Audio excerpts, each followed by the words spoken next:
Bharat Africa दूसरे test मुकाबले के पहले दिन हुआ विकेटों का पतझड़। पहले दिन गिरे दोनों टीमों के 23 विकेट। नमस्कार दोस्तों, स्वागत है आपका एक बार फिर हमारे चैनल में।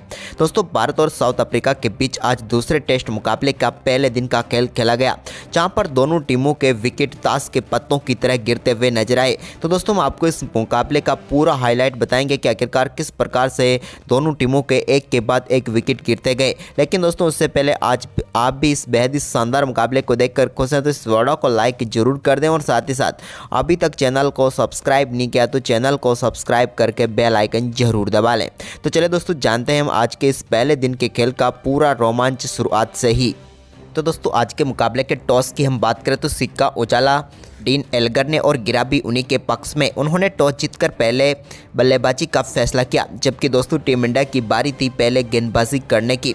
आज टीम इंडिया में रविंद्र जडेजा और मुकेश कुमार की वापसी हुई थी। तो वहीं पर साउथ अफ्रीका ने भी बड़े बदलाव किए, जहां पर इस टीम की तरफ से ट्रिस्टन स्टब्स, लुंगी एंगिडी और केशव महाराज की वापसी हुई। दोनों टीमों के नेशनल एंथम के बाद शुरू हुआ आज का ये महामुकाबला, जहां पर दोस्तों साउथ अफ्रीका की टीम की तरफ से एडन मार्करम और कप्तान डीन एल्गर पारी की शुरुआत करने उतरे। लेकिन दोस्तों, शुरुआत से ही भारतीय गेंदबाजों ने कसी हुई गेंदबाजी की, जिसके सामने ये बल्लेबाज कुछ खास नहीं कर पाए और चौथे ओवर की दूसरी गेंद पर एडन मार्करम को यशस्वी जायसवाल के हाथों कैच कराकर भारतीय टीम को पहली सफलता दिला दी मोहम्मद सिराज ने। मोहम्मद सिराज की घातक गेंदबाजी देखने को मिली और यहां पर एडन मार्करम इस मुकाबले में 10 गेंदों का सामना करने के बाद 2 रन बनाकर पेविलियन लौटे। इसके बाद दोस्तों डीन एल्गर के खिलाफ यहां पर रणनीति बनाई विराट और रोहित ने, और यहां पर रोहित पावर शॉट लेग पर खड़े हो गए एल्गर के सामने और इसका फायदा मिला। छठे ओवर की तीसरी गेंद पर एल्गर के बल्ले का इनसाइड एज लगकर गेंद सीधे स्टंप पर जाकर लगी और भारतीय टीम को दूसरी व सबसे बड़ी सफलता दिला दी मोहम्मद सिराज ने। हम बात करें यहां पर डीन एल्गर की, तो वो अपने आखिरी टेस्ट मुकाबले की पहली पारी में 15 गेंदों पर 4 रन बनाकर पेविलियन लौटे। तो वहीं पर इसके बाद दोस्तों 9वें ओवर की तीसरी गेंद पर जसप्रीत बुमराह ने शानदार गेंदबाजी करते हुए ट्रिस्टन स्टब्स को भी पेविलियन भेज दिया। यहां पर शानदार पर कैच पकड़ा रोहित शर्मा ने और यहां पर चलते बने ट्रिस्टन स्टब्स, जो कि अपने पहले टेस्ट मुकाबले में ज़्यादा कुछ खास नहीं कर पाए। स्टब्स के परफॉर्मेंस को यहां पर पूरी तरह से विराम लगाया शानदार गेंदबाजी करते हुए जसप्रीत बुमराह ने, और इस मुकाबले में 11 गेंदों पर 3 रन बनाकर ट्रिस्टन स्टब्स चलते बने। तो वहीं पर इसके बाद दोस्तों एक और सफलता 10वें ओवर की दूसरी गेंद पर टोनी डी जॉर्जी के रूप में मिली, जहां पर केएल राहुल के शानदार कैच ने यहां पर उनकी पारी को समाप्त किया और मोहम्मद सिराज को एक और सफलता मिली। शानदार गेंदबाजी रही एक बार फिर मोहम्मद सिराज की। हम बात करें यहां पर टोनी डी जॉर्जी की, तो वो इस मुकाबले में जमकर बल्लेबाजी करने की कोशिश जरूर कर रहे थे, लेकिन 17 गेंदों का सामना करने के बाद सिर्फ 2 रन बनाकर वो भी पेविलियन लौटे और साउथ अफ्रीका ने 15 रनों पर 4 विकेट गंवा दिए। लेकिन इसके बाद इस मुकाबले का पहला चौका 11वें ओवर की दूसरी गेंद पर देखने को मिला, जब बेडिंगम ने शानदार तरीके से एक सामने की तरफ शानदार चौका जड़ दिया। इसके बाद दोस्तों यहाँ पर इसी ओवर की 5वीं गेंद पर भी एक और शानदार चौका बेडिंगम के बल्ले से ही देखने को मिला, जहां पर उन्होंने फ्लिक के जरिए गेंद को 4 रनों के लिए बाउंड्री लाइन के पार भेजा और एक ही ओवर में 2 चौके जड़े। लेकिन इसके बाद दोस्तों कंटिन्यू अपना स्पेल डालते हुए नजर आ रहे थे मोहम्मद सिराज, और यहाँ पर शानदार तरीके से 16वां ओवर भी इन्हें सौंपा गया। तो यहाँ पर दूसरी गेंद पर इन्होंने बेडिंगम को एक बार फिर यशस्वी जायसवाल के हाथों कैच कराकर पेविलियन भेज दिया और भारतीय टीम को एक और सफलता दिला दी। शानदार गेंदबाजी रही मोहम्मद सिराज की एक बार फिर, और बेडिंगम जो कि अच्छी बल्लेबाजी कर सकते थे उनको भी पेविलियन भेज दिया और वो 17 गेंदों का सामना करने के बाद 12 रन बनाकर पेविलियन लौटे। तो वहीं पर इसके बाद मार्को यंसन क्रीज पर उतरे, लेकिन 16वें ओवर की 5वीं गेंद पर उनको भी चलता किया मोहम्मद सिराज ने। यहां पर उनके बल्ले का किनारा लेकर गेंद सीधे गई विकेट कीपर केएल राहुल के हाथों में और शानदार गेंदबाजी करते हुए अपना 5वां विकेट चटका लिया मोहम्मद सिराज ने। घातक गेंदबाजी रही मोहम्मद सिराज की, जहां पर उन्होंने एक ही स्पेल में 5 सफलताएं प्राप्त कर ली और इतिहास रच दिया और तोड़ दिए सभी बड़े रिकॉर्ड। मोहम्मद सिराज की ये घातक गेंदबाजी बेहद ही शानदार रही, लेकिन मार्को यंसन की बात करें तो वो अपना खाता भी नहीं खोल पाए और पेविलियन लौट गए। तो वहीं पर इसके बाद दोस्तों एक बार फिर मोहम्मद सिराज की घातक गेंदबाजी जारी रही और यहां पर शानदार परफॉर्मेंस करते हुए उन्होंने 18वें ओवर की 5वीं गेंद पर वेरेना को भी यहां पर पेविलियन भेज दिया। शुभमन गिल ने उनका बेहतरीन कैच पकड़ा और एक और सफलता यहां पर मिल गई। हम बात करें वेरेना की तो वो इस मुकाबले में 30 गेंदों का सामना करने के बाद 15 रन बनाकर पेविलियन लौटे और भारतीय टीम को 45 रनों पर ही 7वीं सफलता मिल गई। लेकिन इसके बाद 20वें ओवर की आखिरी गेंद पर मुकेश कुमार ने शानदार गेंदबाजी करते हुए यहां पर केशव महाराज को पेविलियन भेजा। जसप्रीत बुमराह के हाथों कैच कराकर और एक और झटका यहां पर साउथ अफ्रीका की टीम को दे दिया और साउथ अफ्रीका की टीम अब अपना 8वां विकेट गंवा चुकी थी। वहीं पर इसके बाद दोस्तों साउथ अफ्रीका की टीम को 9वां झटका दिया जसप्रीत बुमराह ने। नांद्रे बर्गर के गेंद बल्ले का किनारा लेकर एक बार फिर यशस्वी जायसवाल के हाथों में गई और एक और सफलता भारतीय टीम की झोली में आ गई। यहां पर 11 गेंदों पर 4 रन बनाकर नांद्रे बर्गर पेविलियन लौटे। तो वहीं पर इसके बाद 24वें ओवर की दूसरी गेंद पर मुकेश कुमार ने कंगिसो रबाडा को भी श्रेयस अय्यर के हाथों कैच कराकर पेविलियन भेज दिया और पूरी साउथ अफ्रीका की टीम को मात्र 55 रनों पर ही भारतीय टीम ने 23.2 ओवर में ही ऑल आउट कर दिया। टीम इंडिया की तरफ से सबसे बेहतरीन गेंदबाजी मोहम्मद सिराज ने की, जहां पर 9 ओवर में 15 रन देकर 6 सफलताएं प्राप्त की। तो इसके अलावा दोस्तों यहां पर 2 सफलताएं जसप्रीत बुमराह और 2 सफलताएं मुकेश कुमार को मिली। तो वहीं पर साउथ अफ्रीका के मात्र 55 रनों के जवाब में जब टीम इंडिया अपनी पहली पारी की शुरुआत करने उतरी तो रोहित और यशस्वी क्रीज पर उतरे। पहले ओवर की तीसरी गेंद पर एक लेग बाई के जरिए टीम इंडिया को शानदार चौका मिला और पहले ओवर में 4 रनों के साथ भारत ने शानदार शुरुआत कर दी। लेकिन इसके बाद दोस्तों दूसरे ओवर की दूसरी गेंद पर रोहित शर्मा के बल्ले से कमाल का शॉट देखने को मिला, जहां पर उन्होंने गेंद को सीधे बाउंड्री लाइन के पार भेजा और एक कमाल का चौका जड़ा। तो इसके बाद दोस्तों इसी ओवर की तीसरी गेंद पर भी रोहित ने एक कमाल का कवर ड्राइव खेला और एक्स्ट्रा कवर की तरफ गेंद को 4 रनों के लिए बाउंड्री लाइन के पार भेजकर इस ओवर के 2 गेंदों पर 2 चौके जड़ दिए। जबकि दोस्तों ओवर की आखिरी गेंद पर भी उन्होंने डीप मिड विकेट की तरफ एक और शानदार चौका जड़ा और 3 बेहतरीन चौके लुंगी एंगडी के इस ओवर में जड़ दिए। लेकिन इसके बाद दोस्तों तीसरे ओवर की पहली गेंद पर कंगिसो रबाडा ने यशस्वी जायसवाल को बोल्ड करके पेविलियन भेजा और पहली सफलता दिला दी साउथ अफ्रीका को और यहां पर भारतीय टीम को पहला झटका लगा। हम बात करें यशस्वी जायसवाल की तो उन्होंने 7 गेंदों का सामना किया लेकिन वो अपना खाता नहीं खोल पाए। इसके बाद दोस्तों यहां पर नए बल्लेबाज शुभमन गिल ने एक और शानदार चौका चौथे ओवर की चौथी गेंद पर एंगडी के ही लगाया और बेहतरीन तरीके से मिड विकेट की तरफ उन्होंने गेंद को बाउंड्री लाइन के पार भेजा। तो इसके बाद छठा ओवर डालने आए नांद्रे बर्गर की पहली गेंद पर कमाल का चौका यहां पर मिड ऑफ की तरफ देखने को मिला रोहित के बल्ले से। तो वहीं पर इसी ओवर की दूसरी गेंद पर भी उन्होंने कमाल की बल्लेबाजी करते हुए एक कमाल का पुल शॉट खेला और गेंद को एक बार फिर 4 रनों के लिए बाउंड्री लाइन के पार भेज दिया।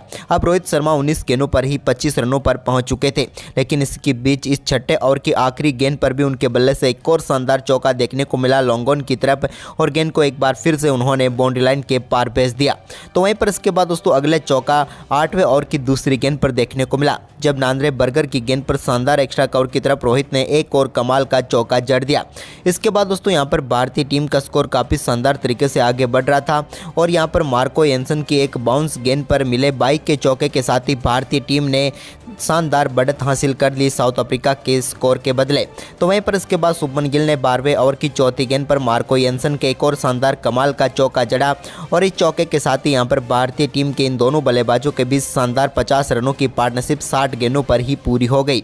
तो वहीं पर इसके बाद दोस्तों नांद्रे बर्गर की गेंद पर ही एक और शानदार चौका यहां पर देखने को मिला शुभमन गिल के बल्ले से, जब उन्होंने एक और बार कंवर की तरफ गेंद को 4 रनों के लिए भेजा। अब दोनों बल्लेबाज कमाल की बल्लेबाजी करते हुए टीम के स्कोर को आगे बढ़ा रहे थे, लेकिन तभी दोस्तों टीम इंडिया को 15वें ओवर की दूसरी गेंद पर नांद्रे बर्गर ने कप्तान रोहित के रूप में बड़ा झटका दिया। रोहित का कमाल का कैच यहां पर पकड़ा मार्को येंसन ने और यहां पर पेविलियन भेजा नांद्रे बर्गर ने। रोहित शर्मा अच्छी तरीके से सेट हो चुके थे, लेकिन इस मुकाबले में 50 गेंदों का सामना करने के बाद 39 रन बनाकर वो पेविलियन लौटे। तो इसके बाद दोस्तों यहां पर 15वें ओवर की 5वीं गेंद पर ही विराट कोहली ने कमाल की बल्लेबाजी करते हुए एक कमाल का चौका लगाया। हालांकि वो भाग्यशाली रहे क्योंकि स्लिप के बीच में से गेंद चौके के लिए गई।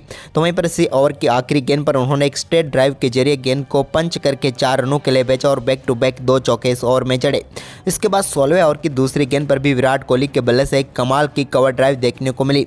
अपने फेवरेट शॉट के साथ ही उन्होंने गेंद को बाउंड्री लाइन के पार भेजा। तो इसकी ओवर की आखिरी गेंद पर मार्को येंसन के शुभमन गिल के बल्ले से भी एक कमाल का चौका देखने को मिला, जहां पर उन्होंने गेंद को शानदार तरीके से बाउंड्री लाइन के पार भेजा। तो इसके बाद 21वें ओवर में नांद्रे बर्गर की गेंद पर एक और कमाल का चौका शुभमन शुभमन गिल ने लगाया।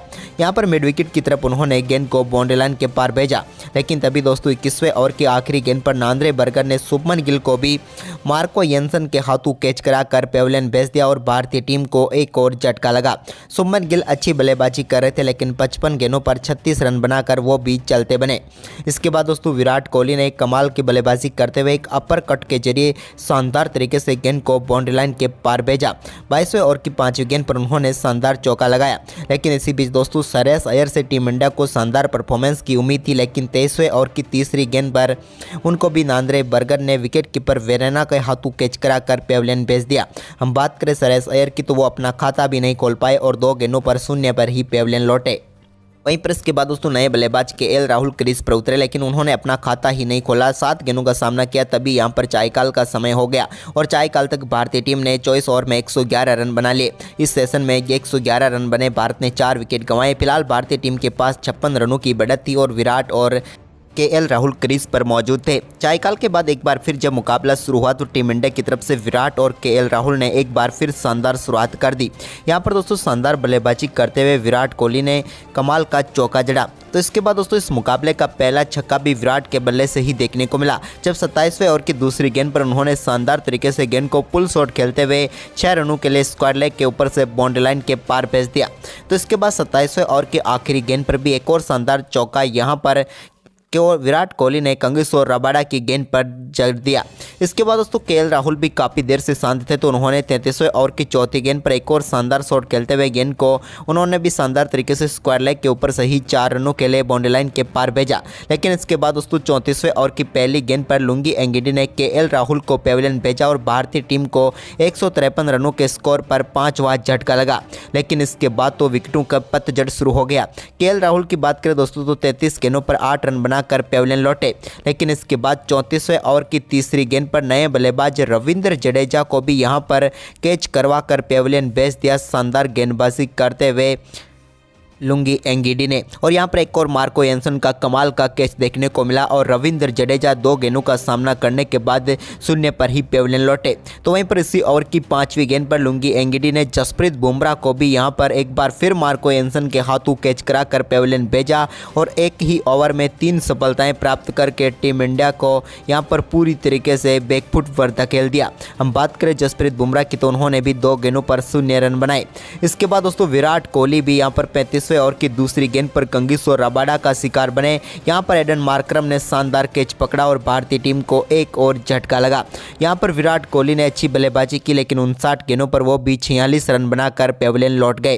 तो इसके बाद 35वें ओवर की चौथी गेंद पर प्रसिद्ध कृष्णा को यहां पर रन आउट करके पेविलियन भेजा सिराज को, यानी कि प्रसिद्ध कृष्णा रन लेना चाहते थे, लेकिन यहां पर सिराज रन आउट होकर पेविलियन लौटे और एक और करारा झटका भारतीय टीम को लगा। सिराज भी अपना खाता नहीं खोल पाए और एक गेंद पर 0 पर पेविलियन लौटे।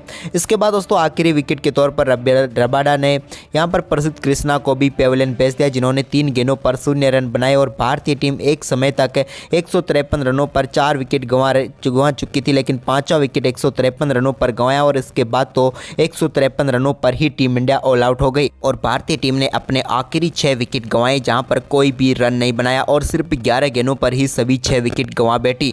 टीम इंडिया का परफॉर्मेंस बेहद ही खराब रहा, लेकिन इसके बावजूद भारत को 98 रनों की बढ़त मिली पहली पारी में। वहीं पर दोस्तों दूसरी पारी में जब एक बार फिर एडन मार्करम और डीन एल्गर पारी की शुरुआत करने उतरे तो इस बार दोनों बल्लेबाजों ने सजी हुई शुरुआत दी।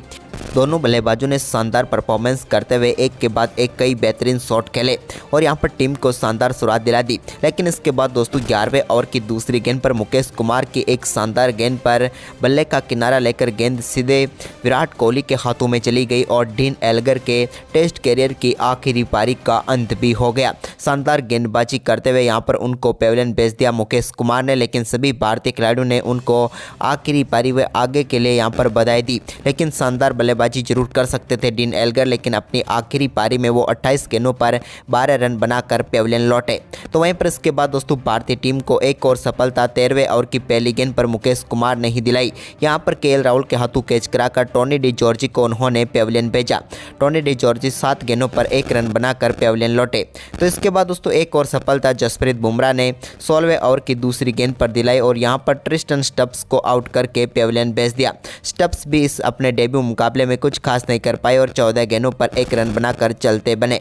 इसके बाद दोस्तों यहाँ पर आज के दिन के खेल का समाप्ति हुई तो यहाँ पर साउथ अफ्रीका की टीम ने दूसरी पारी में 17 ओवर में 62 रनों पर 3 विकेट गंवा दिए।